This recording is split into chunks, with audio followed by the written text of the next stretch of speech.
Hello, everyone. On behalf of NHF, welcome to Parent Partnership in Mental Health. My name is Selena Balos, and I work in External Affairs at the National Hemophilia Foundation. In order for you all to get the most from this session, there are a few things that I'd like to highlight. You can use the chat box to write in questions or comments throughout the session, and the speakers will answer these questions with a Q&A at the end. You can also email questions to the speaker using the Ask a Follow-Up question for response at a later time. Make sure to give additional feedback at the end by filling out the evaluation. And as a reminder, all presentations are recorded and will be available to watch online. At this time, I would like to introduce Kelly Baker, who is a mother of a son with a bleeding disorder, and Teresa Schaefer, who is a social worker from Hemophilia of Georgia. Thank you, Selena. As Selena mentioned, my name is Kelly Baker, and my 6-year-old son, Jackson, was diagnosed with severe type A hemophilia when he was just 7 months old. I'm also the mother of an unaffected 12-year-old daughter, Annalise. Along with raising a child with the bleeding disorder, which all causes us parents stress, this year we have all experienced added stressors due to the COVID-19 pandemic and social unrest. We are tasked with making the right decision for sending our children back to school, trying to protect our families from the virus, and trying to find the best way to talk to our children about everything going on in the world right now. With all of this, sometimes our own mental health and relationships with others gets put aside, which can cause additional stressors within the home. Today, we wanted to talk about effective communication skills that we could all benefit from during this increased time of stress and uncertainty. Now I'm going to hand it over to Teresa to discuss these methods to help maintain positive communication within our families and relationships. Thank you, Kelly. I'm Teresa Schaefer, and I am the Director of Social Work at Hemophilia of Georgia. Prior to working at Hemophilia of Georgia, I worked in mental health for about 20 years. And so that is the experience that I'm going to draw on to talk about effective communication skills. And what I want to say before I start talking about the specific skills is hopefully when we talk about these skills, you really are prepared to remember that effective communication skills require, on your part, discipline, a sense of humility, intention, that it's really important that when we're trying to communicate, particularly when we're stressed out, we might have had a long day, we have all the stressors that Kelly just identified, it's really difficult to be able to sit down with your partner with an open and willing heart to have some difficult conversations. So when I talk about humility, it's the sense of remembering, do I want to be right, or do I want to have a peaceful coexistence with my partner and my family? So I really ask you to bear that in mind when I talk about some of these. There's a dialogue that I'm going to talk about, and how to use assertive communication statements. And lastly, it really involves practice, a lot of practice. If you choose to do these activities, it's going to feel awkward the first time. It's going to feel like this is not the natural way I speak. But I really encourage you to stick with it, because when you practice with your partner, and your kids, and anybody, frankly, this kind of communication style, it will become second nature, and it really will help you cut down on kind of unnecessary conflict. And, I don't know about you, but when I am in a bad place or I'm angry, sometimes I say things I don't mean and that I regret later. So this can help kind of circumvent that. And help you stay on track and get to the root of what's going on and what's really important. So that's kind of the spirit in which I'd like you to think about using these couple of tools I'm going to talk about today. What I'm drawing from is there is a book called Getting the Love You Want by Harville Hendricks. I do think it's a great book. I don't have any connection to them, but I think it's a helpful book because it's practical and it breaks down how to communicate effectively with your partner. And one of the most important tools from that book is called a dialogue. And a dialogue is simply guidelines for how to speak to your partner effectively. And we are going to go through those simple guidelines this afternoon. So the first thing you need to remember is to take the time to really listen to what your partner's saying. As I said before, and I'm sure you've experienced in your life, we are rushed, we are stressed, we have a million things going on, and the last thing I want to do is consciously and with intent sit down and plan to have a 5 to 10 minute dialogue with you. However, if I really give this the sense of intention and practice that it needs, it will flow easier and it really will lead to resolving conflicts much more quickly. A lot of times in discussions, especially heated discussions or stressful discussions in the midst of all these things that are happening, the pandemic, this kind of cultural upheaval we're having, it can be hard to just listen. And so often what I find, at least, and what I found in working with people as a therapist is often I'm just waiting for you to stop talking so that I can get my point across. And that's one way to do it, but it doesn't usually end up so good, right? It's like if my only intent is to get my point across until you stop talking so that I can tell you why I'm right and you're wrong, we're going to keep remaining in a state of conflict. And again, I go back to that kind of mantra, if you will, do I want to be right or do I want to have a peaceful coexistence? So that's important to just remember, why are we here? Do I just want to get my point across, or do I really want to sit there with a sense of humility and listen to your point? Because I think at the end of the day, most of us just want to be heard and understood. A lot of times when we're just heard and understood, there doesn't have to be a lot of huge behavior shifts or I want you to do this crazy thing that I want you to do. It ends up that if I can just leave the conversation feeling heard and understood, that ends up solving a lot of the issues. So I'm going to go through the steps of the dialogue. And the first thing would be, sometimes it's good to just practice this before you're in the middle of kind of a deep heated discussion, because it's hard if you don't have the skills kind of already under your belt or, familiar with the skill set. It's hard to say, let's stop and do a dialogue, right? So the first thing I would say is one of you would be the speaker and one of you would be the listener. And you as the listener would simply listen to your partner, let him or her speak without interruption. And the speaker should usually try to get their point across in just a few sentences. And then as the listener, I may say some things like, and I gave examples, so what I hear you saying is, because I want to make sure that I'm receiving the message and that I'm actually really hearing what they're saying. I might say something else like, so you're saying this. If I don't understand, it's okay for me to say, I don't understand. Could you repeat that? Or could you say that again?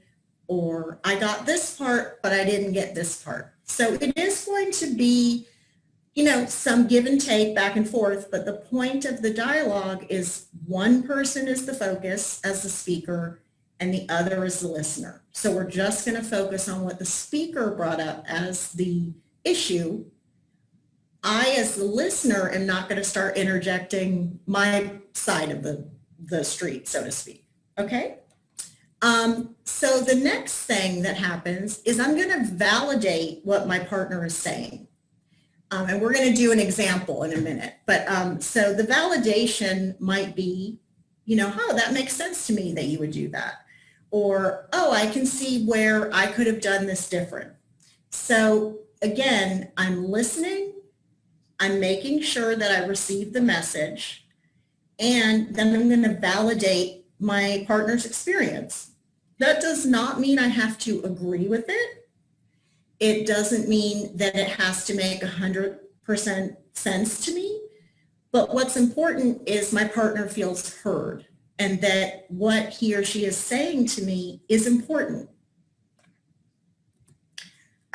I can also, as the listener, ask for clarification, like I said earlier. So if I just am not understanding, I can say, can you say more about that? Or can you help me understand? I understood the first part, but I don't understand the second part. It's okay to ask questions. Again, though, it's important for me as the listener not to start interjecting my side of the story.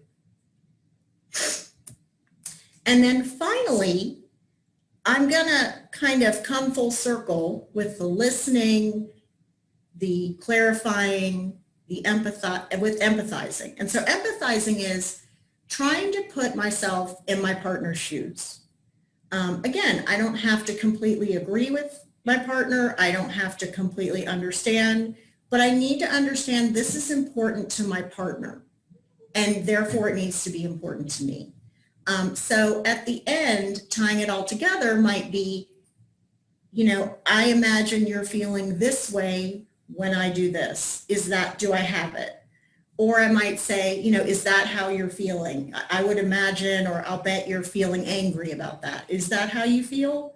So I would actually try to put myself in their shoes and find out if I've got it correct. Okay? So typically a dialogue would mean we try that whole practice one time, and then we switch, and the other partner would get to be the speaker, and then the person who was the speaker originally would now be the listener.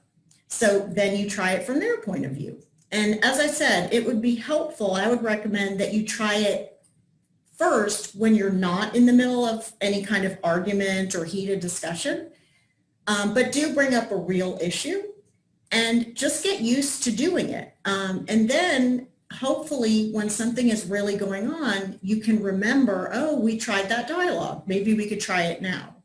And really intentionally sit down with your partner and try to do it with as little distraction as possible, if that's possible. So now Kelly and I are just going to show you how this might work. So Kelly is going to be the speaker, and I'm going to be the listener. And she is going to tell me a statement about what's going on with her, and I'll show you how to listen. I feel like after work, I'm the only one who is cleaning the house and taking care of the household chores. Okay. So what I hear you saying is you feel like you're doing a lot of the work, the chores, taking care of the kids, and you're not getting a lot of help from me. Is that what you're saying? Yes. Okay. That makes sense to me because I know that sometimes when I come home, I see you doing all those things, but I know that sometimes I can go for a run after work instead of offering to help you. Does that seem like part of it? Yeah, it is very frustrating. It seems like you're getting some time, out of the house to yourself, and I'm inside, after work, taking care of the kids and doing that work. So it is a little frustrating. Mm-hmm. I'll bet sometimes you get angry at me because I'd imagine you'd probably like me to not go for the run first, but maybe offer to help and then go for the run later. Is that how you feel? Yes. Thank you. Now, wouldn't it be great in the real world if it would go that simply? And I know that, that's an easy example. And sometimes, we're dealing with big issues, division of labor or work or kids or finances or, everything is going on. So I just wanted you to see how it could work, but just know it's going to be a process. Usually a dialogue can take, it could take a half an hour sometimes. And so it doesn't always take a half an hour, but, you have to give yourself some time because sometimes it's hard for me to hear the person I care about if I'm really frustrated or angry or distracted. It's going to be hard. So I have to remember to be very intentional to listen for real, not just be trying to formulate my counter argument, and to really remember that I want the person I care about at the end of this conversation to feel heard and to feel understood and to feel like what they are saying is important. That really can go a long way to diffusing a potential argument. And so I hope if anybody has any questions about that, certainly enter those into the chat and we can talk about it.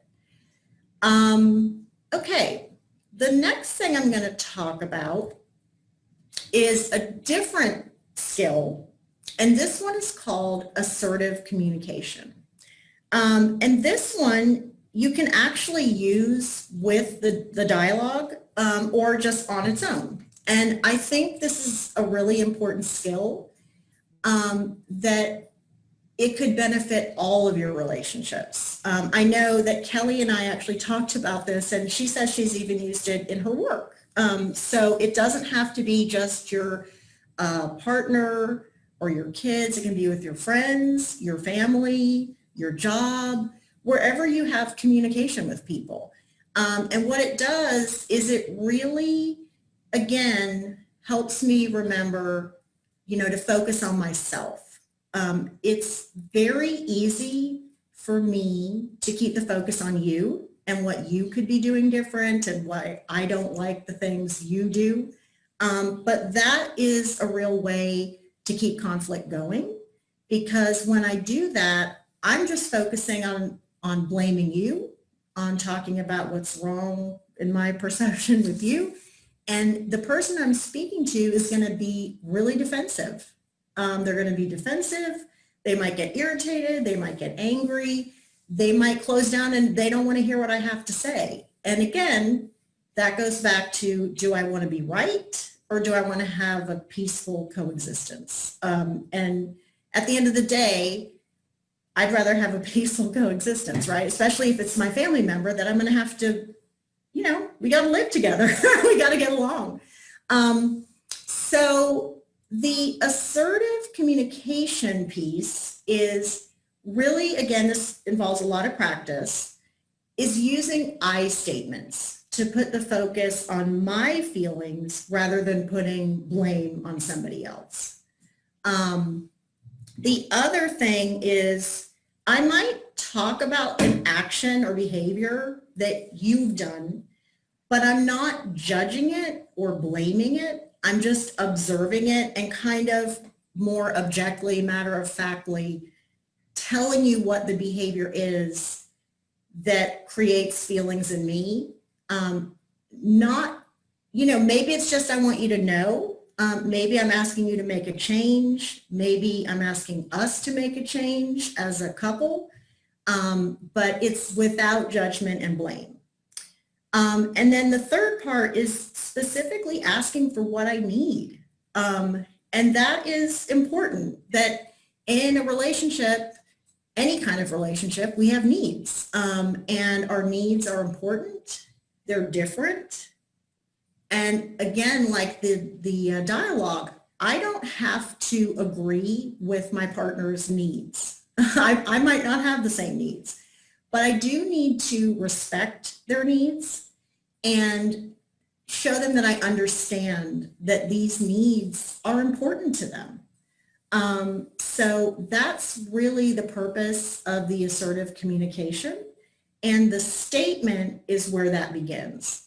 So again, this would be something that I would practice. And I know that that might seem strange, or how do you do that? But I like to think of it like exercise. If I want to feel more fit and just physically better, I've got to practice. I've got to put in the effort and work on exercising every day or several times a week if I want to get better at it and if I want to feel better. And it's really the same with communication is, we've got to practice a way. It might be the ways I'm talking about or ways that you're aware of that are effective and work and really help us listen, honor and respect what each other has to say. And like I said earlier, it's probably not going to work the first time if we try it in the middle of an argument. So if I'm arguing with my partner and I say, hey, what about that thing we talked about in that workshop? That's probably not the time to try it. I would try it a few times when things are calm so that you can practice how to do it and practice getting some of these skills, a little more comfortable with them.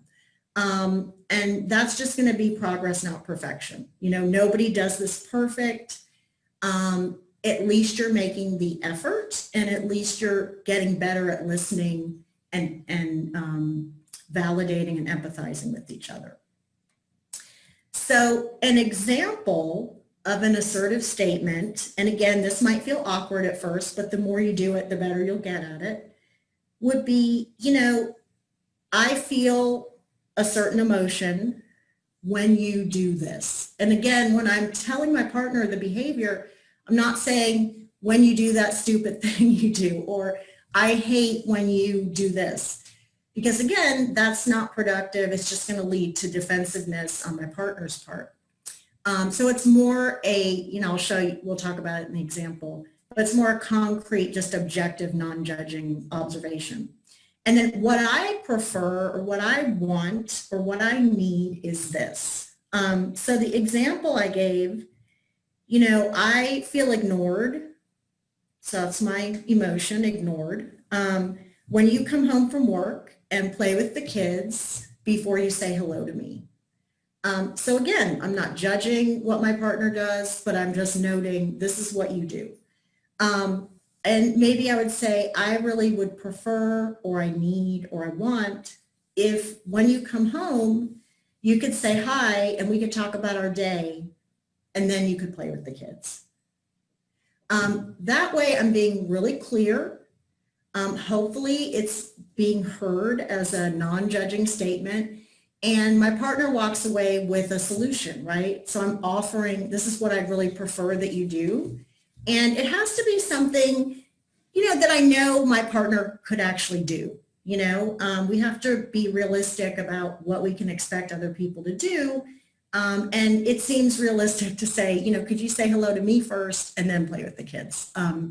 And hopefully that is a way that you can, talk about your feelings, be heard, and then come up with an actual solution that you can both walk away with.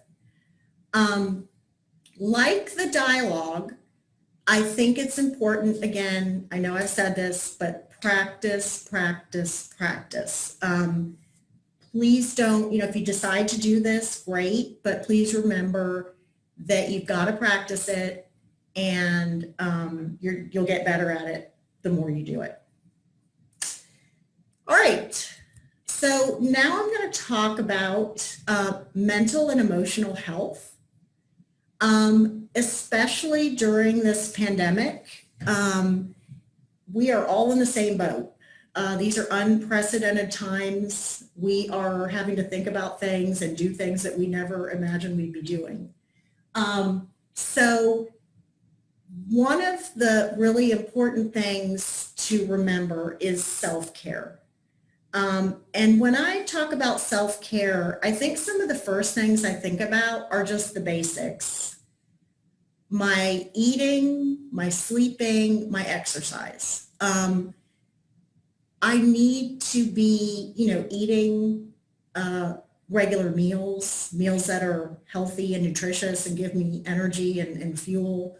I need to be sleeping enough. And that's going to involve setting boundaries to make sure that you get adequate sleep. And then exercise, I bring up because exercise is an action that is actually, it's proven by a lot of research to help people manage stress, to manage anxiety, and to manage depression. There have been research studies that show for some people, regular exercise can be as effective as certain medications in managing depression, but that would be up to you and your doctor. But I bring exercise up because it is so important. It does not have to be running a marathon. It can be, walking around the block with your family. I don't know about you, but in this pandemic, I have seen more people pull their bicycles out of their garages. I've done the same, and I see families bicycling together, hiking, being together in the park. I think these are all good things to do for your self-care. So I put some examples of, things you may already be doing, but riding bikes, yoga, running, walking, skating, hiking. I know a lot of gyms remain closed. There are a lot of good free websites. There's yoga on YouTube that you can do for free. There's also, it's called, one of them is Yoga with Adriene. It's really popular. There is another website on YouTube that's free called Fitness Blender, and they do like real gym, like boot camp workouts. So those are two things you could do if you can't go outside. Another thing that I think is really important is meditation. And I think sometimes we have a misperception. You think of someone sitting on a mountain and they're meditating and for hours, and, how do you do that? And meditation is very accessible. It's very easy. There's actually lots of apps out there. There's a free app called Headspace that you can put on your phone that reminds you to meditate. And, meditation is just simply breathing. It's taking a few moments. It does not have to be an hour and 45 minutes. You really have to work up to that. But it's just about, you're going to have thoughts, but you think of it as kind of turning the volume down on the thoughts. So we're not allowing those thoughts to just kind of take over everything, right? So I might decide to meditate, for 1 minute at the beginning. And you can meditate anywhere. You can meditate in your office, at home, outside, on a bus, and you just practice breathing and pay attention to your breath, and it allows you to try to turn the volume down on your thoughts. So I highly encourage people to try that. Meditation is another research, evidence-based behavior that has been shown. It actually can change your brain in a good way, and it's used in definitely therapy and people that are coping with different mental health issues. It really is a proven way to help with that. So I highly, highly recommend it. Other things that are super important, and I put it up there, the importance of setting boundaries. As parents, you have a lot of competing interests, especially if you're working. And so boundaries are just a way to say, no, or, I will do this, but I can't do that. When I set boundaries, I'm allowing myself to have permission to do these different self-care things. So a boundary could be, hey, I work from 8 to 4 and I'm sorry, but today I can't go to that 5:30 meeting because I've got to go pick up my kids, or I just want to spend time with my kids. Boundaries can be with your partner. No, we can't do this thing that you want to do because I need to go spend some time by myself meditating, or I'm going to do a yoga class today. So it's giving yourself permission to ask for what you need, because you got to make sure that you have time every day to recharge.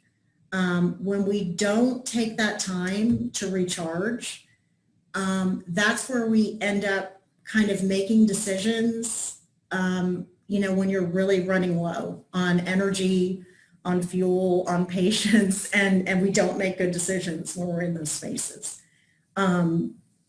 So I really would encourage people, when you're thinking about self-care, to think about what gives you comfort, what gives you hope, what gives you strength. Those are good places to start for self-care activities. And self-care can happen, with your family, alone, with friends. It really depends on you and what makes you feel refreshed, rejuvenated, taken care of. Other examples that I don't have on here could simply be things like, rewarding yourself with something. I've been working towards this and now I'm going to reward myself with this behavior, or food, or within reason, or I'm going to reward myself by allowing myself to do this activity I've been putting off, like taking a bubble bath, or getting a massage, or just spending time with a friend that I haven't seen in a long time. So I urge you to think about, if you haven't, what are the things that help you feel energized, refreshed, that you feel satisfied after you've done some act of self-care that helps you. And again, that could be 5 minutes. It could be an hour. It really depends on what you need and what you feel nourishes you. And that's really important, to be able to carve out time for yourself and say no to other things. It's kind of like that, in the airplane when they have the oxygen, you got to strap it on yourself first before you can put it on anybody else. So if I don't have the oxygen to spare, I'm not going to be helpful to anybody else. So I've got to make sure that I'm taking care of myself. I think that's all I have for self-care. So I am going to stop here, and hopefully we've got some questions maybe that we can answer. Thank you so much, Teresa and Kelly. That was a great presentation. We are now going to open it up to questions. So if you do have a question for Teresa or Kelly, please include it in the chat box now. And while we wait for questions to come in, I do want to remind everyone to please fill out the evaluation for today's session. We definitely appreciate the feedback, and you will receive it via email. We'll send the link out to you for that. It doesn't look like we have any questions yet, but we'll give it another minute or two.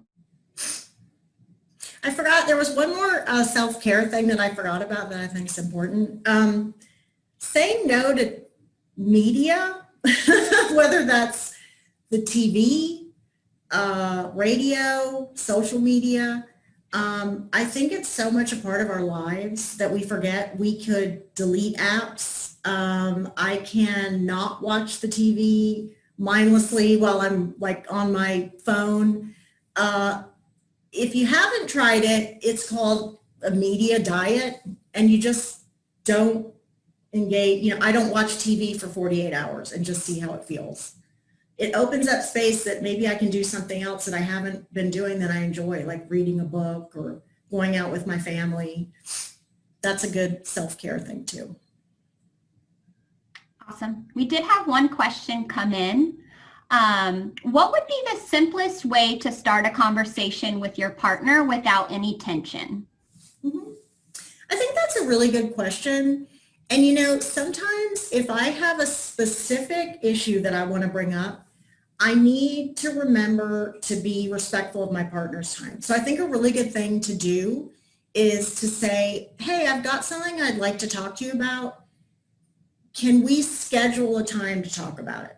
Now that time may be now. Maybe they're like, okay, let's talk about it now.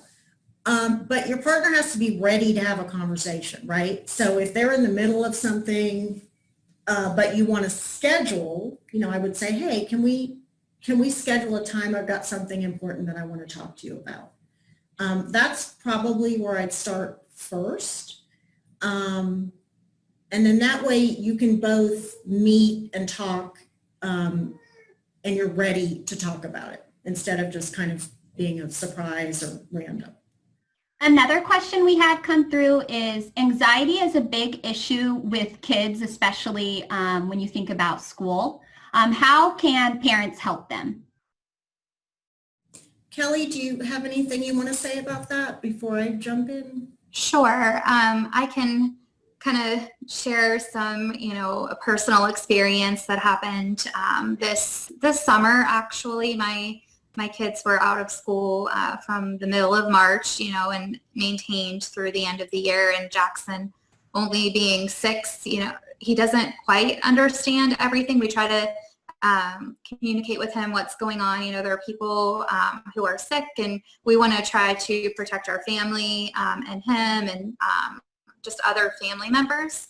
So we kind of left it at that, and we found that we probably should have done more communicating with him. I found one night he was extremely upset going to bed, and he missed his school, he missed his friends, he missed his teachers, and he was good at communicating. I wish we wouldn't have waited until he was, crying about it. So just doing more of a check-in with them. So I use that, that experience with him to check in on our 12-year-old too, to really do more check-ins with them to see what they needed.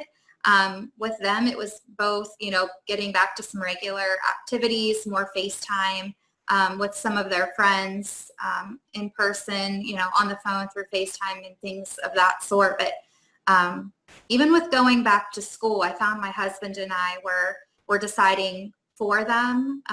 With my daughter being 12, I took a step back and said, she's 12, she's pretty mature for her age. Let's see what she wants to do. So we did a sit down with her and, how are you feeling? What concerns do you have? And, she's like, nothing. I want to go back to school. I know how to protect myself, wearing my mask and, being responsible outside of the house. But so it's been a practice for the past 5 months. I'm sure there were a lot of moments that we personally missed. But over the past, I would say, month, we've tried to really focus on them and their needs and what they truly need behind those emotions that they're showing us. I was going to say, that's great. I loved how you talked about how you practiced because I think that's key. The only thing I was going to say is just, your kids look to you for comfort and security, to know that things are going to be okay, even in the middle of a crisis where we all don't know how this is going to play out. And I liked the way, I think the things would be like you did is just kind of listen, normalize it, that, people feel anxiety, that this is normal. Explain how anxiety can show up differently in different people. Some people it's a physical sensation. Some people it's just kind of a ruminating in their mind. And then I think like you did, just do those check-ins and just let them know that you're there to listen. And, I think giving them tools. And so the things that, that I talked about before about, maybe breathing, distract yourself with exercise, or something else that they enjoy, whether that's reading or being with friends or art or whatever it is that they like to do. But really just normalizing it and listening and letting them know that they're going to be okay. Another question that came in through the chat, do you have recommendations for balancing or working through different parenting styles for folks who are now spending a lot of time together at home? That's a good question.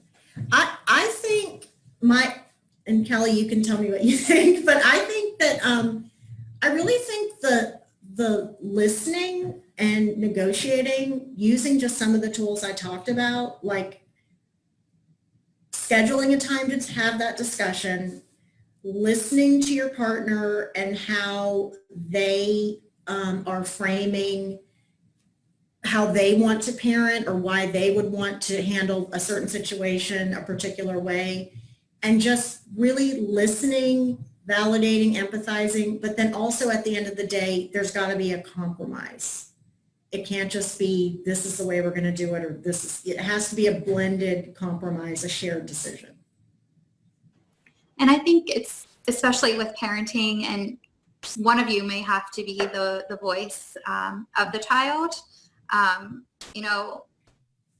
I feel like I could be a better listener to, feelings, compared to my husband. He's a great dad, but I feel like listening, to the kids and kind of reading them. So we have had times where I'm like, okay, listen, this is how they're feeling. This is what they need. They're sick of being home. We need to schedule something, that we can get them out of this house and doing something different with them. And we kind of sit down and we're like, what do we want to do? And, next week Jackson wants to go to the zoo. So we're like, okay, we'll go to the zoo next week. But I think just one of you has to really be the listener and give the feedback, on behalf of the kids, because sometimes they might have a frustration where they don't know how to communicate as well as we as adults should. We have time for one more question. You talked a lot about self-care and taking time for oneself is a must, and everyone in the chat definitely agrees. Do you have suggestions on how to take self-care as a family and how important that downtime is? Some of the suggestions were unplugging as a family and teaching your kids to meditate. Do any other suggestions or ideas come to mind for self-care as a family? I think we're really lucky because especially with Jackson School, they teach them meditation and yoga and things like that. So when I'm at work, I kind of leave a list of things for the kids to do while my dad is home with them. And one of those for Jackson is yoga or getting outside and going for a walk, things like that. So I know you mentioned an adult yoga. There's Cosmic Kids Yoga that's on YouTube. That's great. It keeps them entertained and he loves it. We do recently have been going for walks in the evening together as a family, or just spending time at the pool with each other, sometimes inviting, our neighbors and friends over. But it's really just scheduling it about, what we're going to do. And there's no iPads and there's no phones or TVs or anything involved. Yeah, that's great. The only other thing I would throw out there is, sometimes everybody get together and everybody has a say in what they think would be self-care, and just being open to trying new things. So, but I think that's great. Awesome. Thank you. We are at the end of our session, so if we didn't get to your question or you prefer to ask our speakers offline, you can add it to the Ask a Follow-Up Question box below the chat, and our speakers will answer it at a later time. I want to thank everyone again for joining us today. I also want to thank our speakers, Teresa and Kelly. Thank you so much for this great information. As a reminder, please fill out the evaluation. You'll receive a link via email. We definitely appreciate the feedback. And we look forward to seeing everyone at the rest of our sessions today, as well as our award ceremony and final night event this evening. Thank you.